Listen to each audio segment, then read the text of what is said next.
대통령에서 윤석열 대통령 파면 우리가 직접 할까? 아니면 헌법재판소에 맡길까? 헌법재판소 결정문 보신 적 있으신지 모르겠습니다. 피청구인 대통령 박근혜를 파면한다. 이게 지난 2016년 박근혜 전 대통령 그 탄핵할 때 헌법재판소가 밝힌 결정문 주문입니다. 이 주문을 이제 어떻게 바꿔야겠습니까? 이렇게 피청구인 대통령 윤석열을 파면한다. 네, 이렇게 바꿔야 되지 않겠습니까? 우리가 바라는 게 지금 이거예요. 대통령 윤석열을 파면한다. 네, 이걸 받아내기 위해서 지금 많은 분들이 또 힘을 쏟고 있죠. 수많은 정치인들도 그렇지만 거리에서 그리고 온라인에서 정말 많은 시민들이 분노의 목소리 그리고 하루빨리 끝내자 이런 얘기들을 하고 계신 겁니다. 그래서 이 주문을 만들어내는 윤석열을 파면한다라는 이 주문을 만들어내는 그 과정을 한번 설명드려 보겠습니다. 국민이 직접 파면한다. 어떻게 파면하느냐? 임기 2년 단축 개헌을 하는 겁니다. 헌법을 개정해서 현직 대통령 임기를 줄이는 겁니다. 언제까지? 2025년 5월 9일까지 이렇게 2년을 줄이는 것입니다. 이게 가능할까요? 당연히 가능하죠. 국민이 직접 파면한다. 이게 왜 헌법을 개정하는 게 국민이 직접 파면하는 걸까요? 왜냐하면 헌법 개정은 국민 투표로 확정짓습니다. 다시 말해서 국민이 투표해서 이 임기를 단축시키는 것을 직접 결정하지 않는 한 절대 못하는 겁니다. 그래서 국민이 직접 판단하는 것이죠. 자, 이 대통령 윤석열을 파면한다. 누가 결정할 것인가? 헌법재판소가 결정할 것인가? 국민이 결정할 것인가? 이 투 트랙인 것이죠. 첫 번째 트랙인 헌법재판소로 가는 트랙은 탄핵입니다. 탄핵으로 가면 헌법재판소가 파면을 결정하는 것이죠. 그게 아니라 국민투표로 가면 국민이 결정합니다.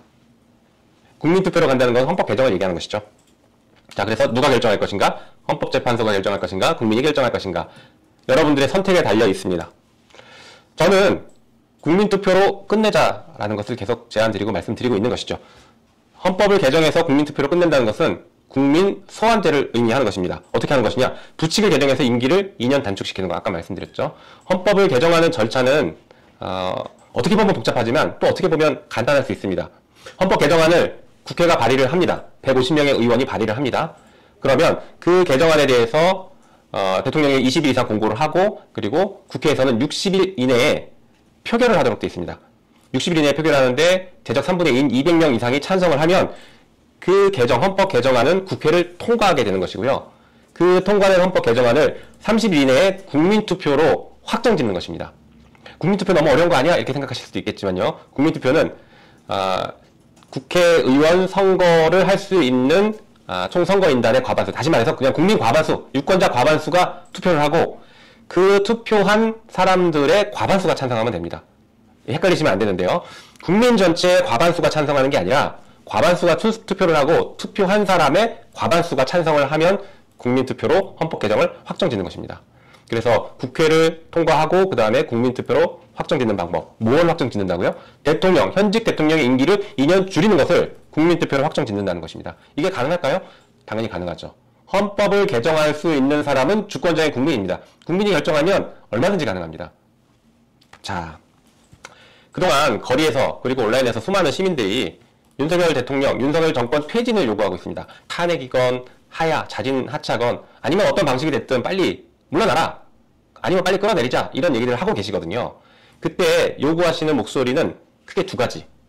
강력한 요구가 두 가지가 있습니다. 첫 번째가 신속하게 종결한다.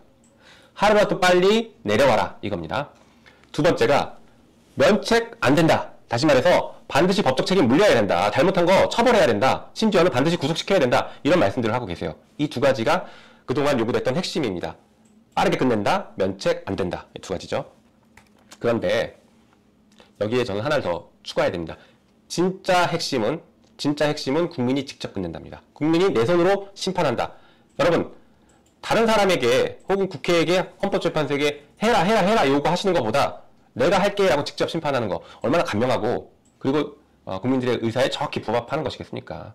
아무리 국민들이 요구를 해도 정치권이 그걸 수용하지 못하면 국민의 뜻과 정치권의 의사가 달라지는 것이고 아무리 국민들이 요구를 해도 헌법재판소 9명의 재판관이 국민의 뜻과 다르게 판단할 수가 있는 것이죠.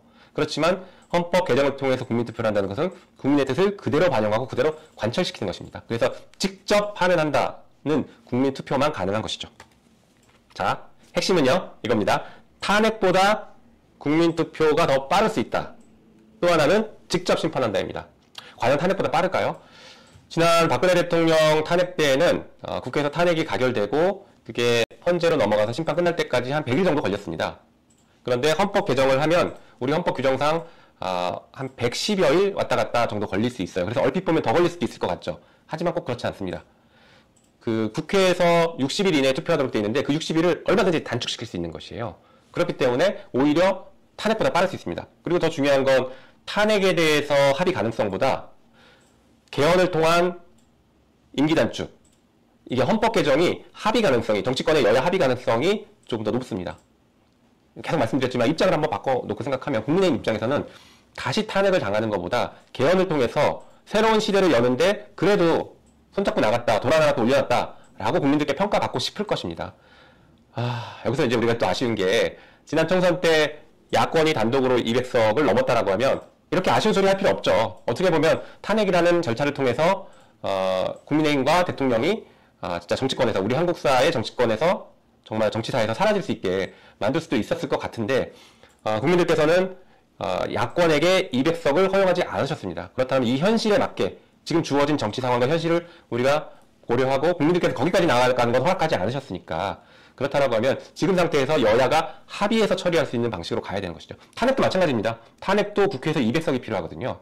탄핵도 200석이 필요하고 헌법 개정도 200석이 필요한데 둘 다 똑같이 200석이 필요한 상태에서 여당은 탄핵보다는 개헌 쪽에 손을 내밀 가능성이 조금 더 높지 않겠냐라는 판단을 하고 있습니다. 물론 이 두 가지의 전제는 저는 이 두 가지의 전제는 특검법이라고 봅니다. 김건희 특검법이 처리가 되고 통과되고 하는 이런 상황들, 그리고 거기에 대해서 특검의 수사가 진행되는 이런 상황들이 전제가 돼야 국민의힘도 탄핵이든 아니면 임기단축 개헌이든 나설 수 있지 않을까라고 생각을 합니다. 그래서 저희 민주당에서는 지금 특검법을 최우선 과제로 열심히 추진하고 있는 것도 그렇다라고 좀 이해해 주시면 좋겠습니다. 어쨌든간 특검법을 반드시 관철하고 그리고 그 관철되는 과정에서 탄핵으로 갈지 아니면 개헌으로 갈지는 아직은 가능성이 열려 있습니다.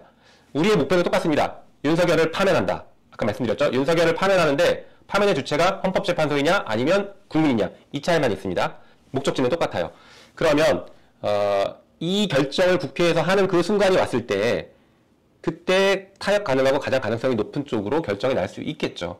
그 시기는 특검법이 통과되고 특검이 시작되는 그 시기쯤이 될 가능성이 매우 높다고 봅니다. 그래서 우리 민주당에서는 11월 28일 날 특검법이 재의결 가능성이 높은 날인데 그날 반드시 특검법을 관철시키겠다라고 생각합니다. 그러면 12월은 탄핵 혹은 개헌 정국으로 들어갈 가능성이 매우 높습니다.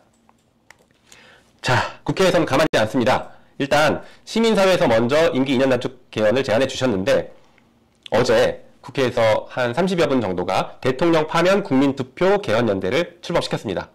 드디어 이제 국회에서도 본격적으로 시민사회의 요구와 직접 심판한다라는 것을 관철시키기 위해서 움직임을 시작했습니다. 여러분, 이 대법원 판례인데요. 갑자기 또 판례 얘기하니까 부담스러우실 수도 있겠지만 심플합니다. 임명권, 누군가를 임명한다는 임명권에는 해임권이 포함되어 있다라는 게 대법원의 판례예요.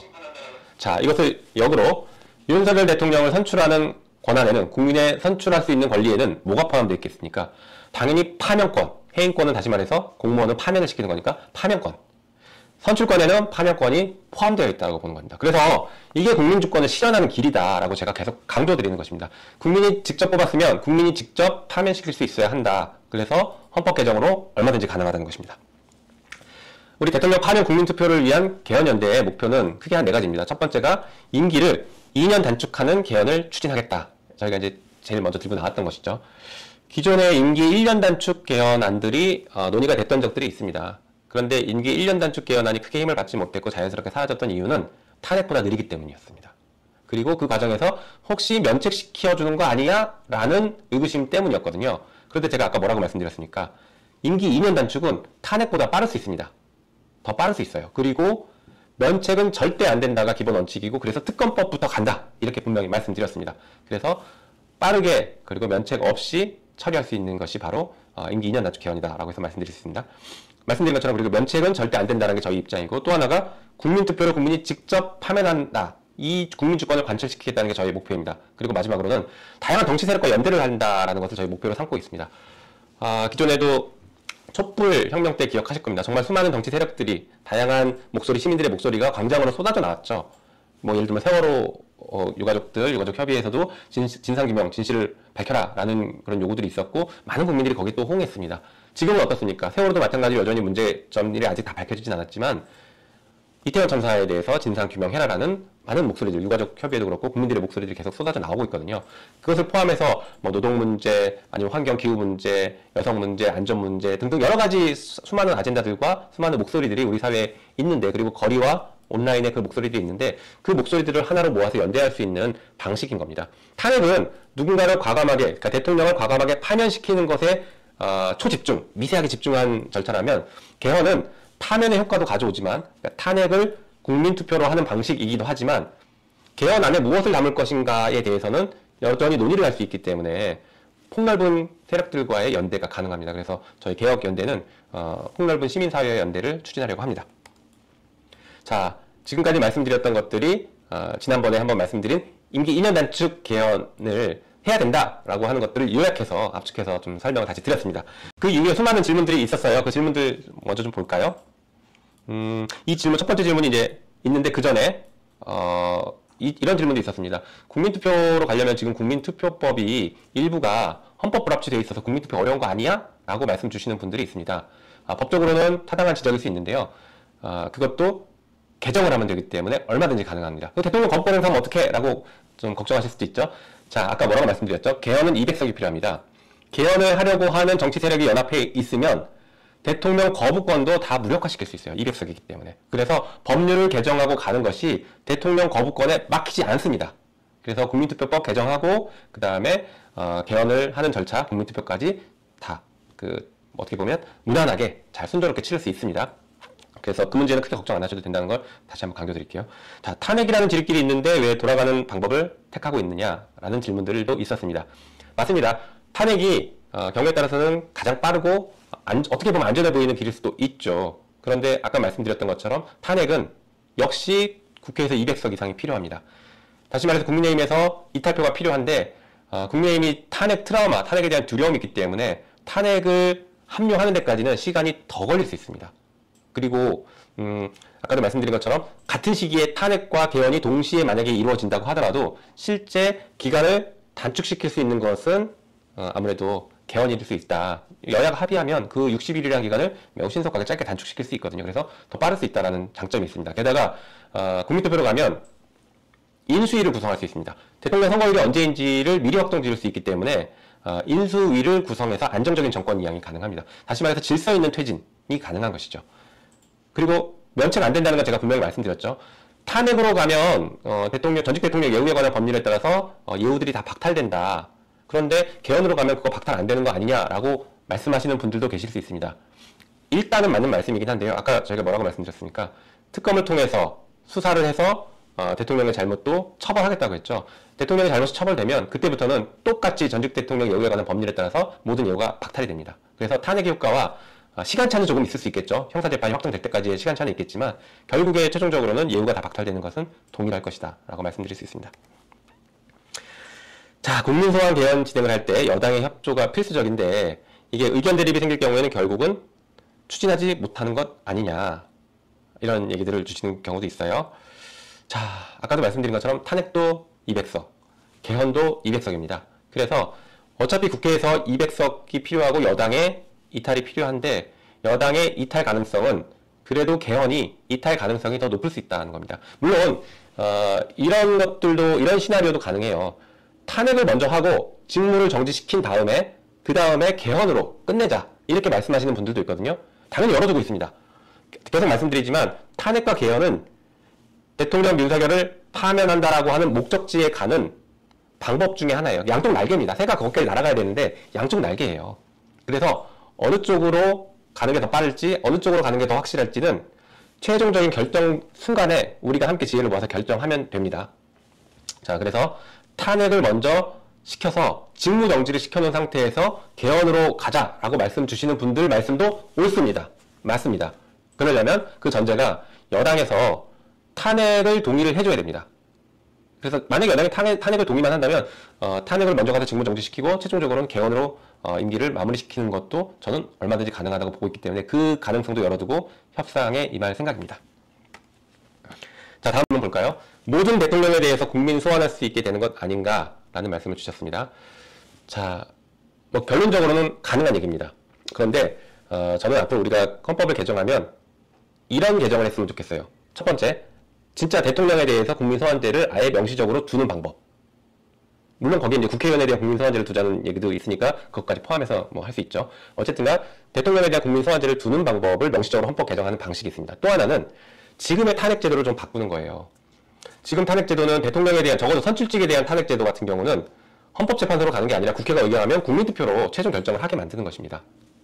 그렇게 되면 우리가 다음번에 이런 일이 발생했을 때 헌법 개정 절차를 거치지 않고 그냥 정상적인 탄핵 절차를 통해서 대통령을 파면시킬 수 있는 길을 열어주는 것이죠. 그래서 이런 방식으로 저는 개헌을 했으면 좋겠다라는 개인적인 입장을 갖고는 있습니다. 하지만 이런 방식으로 개헌하지 않은 상태에서 지금 얘기가 나오고 있는 임기 단축 개헌 혹은 뭐 대통령 4년 중임제와 임기 단축 개헌 이 정도만 개헌을 한다라고 쳤을 때 그러면 그 다음 대통령에 대해서도 또 이렇게 부칙을 고쳐서 임기를 단축시키고 국민소환제를 할 수 있는 것 아니냐라고 질문을 주시는 거잖아요. 결론적으로는 가능합니다. 그렇지만 그게 이론상 가능하지만 실제 가능할지는 그때 정치 상황에 따라 다릅니다. 지금 우리는 여지껏 경험해보지 못한 정말 진짜 엉망진창인 대통령을 만난 거예요. 그렇지 않습니까? 전혀 정치적 책임을 지려고 하지 않고 있는 대통령. 정말 너무 무능하고 너무 한심한 대통령입니다. 그래서 국민들의 대통령에 대한 지지율이 역대 최저치로 17%까지 내려가고 앞으로 더 떨어질 거라고 저는 보고 있는데 이런 상황이니까 지금 이런 논의가 가능한 것입니다. 대통령의 지지율이 20% 30%만 돼도 개헌을 통해서 임기를 단축시킨다라는 게 현실성이 떨어질 수 있습니다. 왜냐하면 국민투표에서 부결될 가능성이 높거든요. 국민 여러분들께서 아무리 대통령이 미워도 저 대통령을 헌법을 개정해서 저 대통령의 임기를 단축시키겠다라고 할 때 사실 부담감이 있습니다. 그러나 지금 윤석열 대통령처럼 너무 못하고 하루라도 빨리 끝내야 되겠다. 혹은 전쟁을 할 것 같아서 불안해서 못 살겠다. 민생이 파탄났다. 이런 일들이 발생하기 때문에 지금 이런 논의가 가능한 것이거든요. 그래서 앞으로 다음 대통령도 이런 방식으로 임기 단축 개헌을 통해서 국민 소환이 가능하냐라는 것은 이론상은 가능하지만 정치 현실상 가능할지는 그때 살펴봐야 할 거라고 생각합니다. 이런 불행한 헌정사가 발생하지 않아야겠죠. 자, 또 질문이 이겁니다. 이번에 임기를 2년 단축시키면 그러면 다음 대통령 임기는 앞으로 3년입니까? 이건 너무 짧지 않습니까? 라고 물어보시는 분들도 계세요. 그렇지 않습니다. 아까도 말씀드린 것처럼 임기를 2년 단축시키는 것은 부칙을 바꿔서 지금 현재 대통령, 개헌 당시의 대통령의 임기를 단축시킨다라고 넣는 것이에요. 그러면 그 다음 대통령의 임기는 어떻게 되느냐? 만약에 앞에 대통령 임기 조항을 전혀 바꾸지 않으면 5년 단임제가 그대로 이어지는 겁니다. 그러면 다음번 대통령은 5년 대통령이 되는 것이에요. 그런데 이번에 헌법을 기왕 바꾸는 김에 부칙으로 임기 2년도 단축시키지만 앞에 대통령 임기를 4년 중임제로 가자라는 게 합의가 돼서 4년 중임제로 만약에 바꾸면 다음 대통령부터는 임기가 4년 중임제가 됩니다.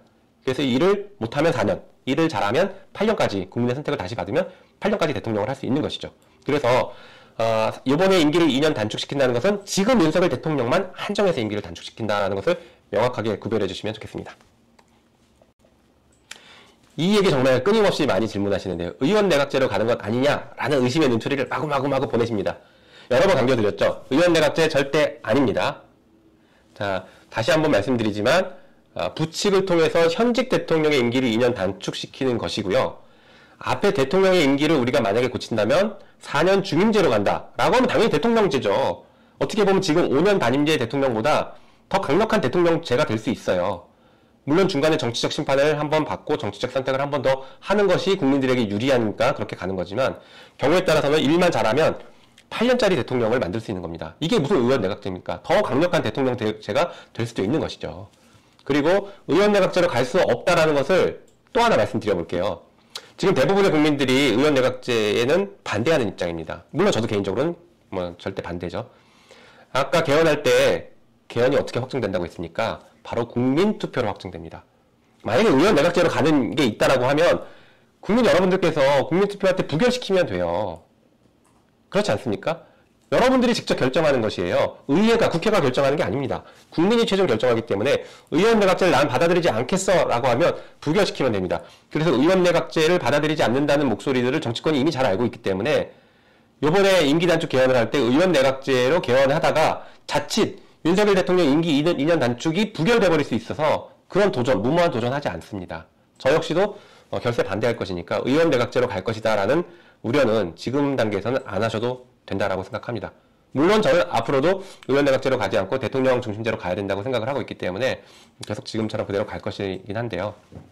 일단 이렇게 보죠. 사실 우리가 과거에 헌정사 중에 의원 내각제로 갔던 적이 있습니다. 근데 헌정사에서 결과적으로는 실패했었습니다. 우리 대한민국은 의원 내각제로 갔었다 실패했고, 그게 이제 박정희 당시 육군 소장의 쿠데타로 결국에는 막을 내렸었죠. 그래서 지금은 대통령제로 가는 것이 지금 글로벌 위기나 여러 가지 위기 상황을 극복하는데 훨씬 맞고 유리하고 안정적인 체제라는 것은 다 동의하고 있는 것입니다.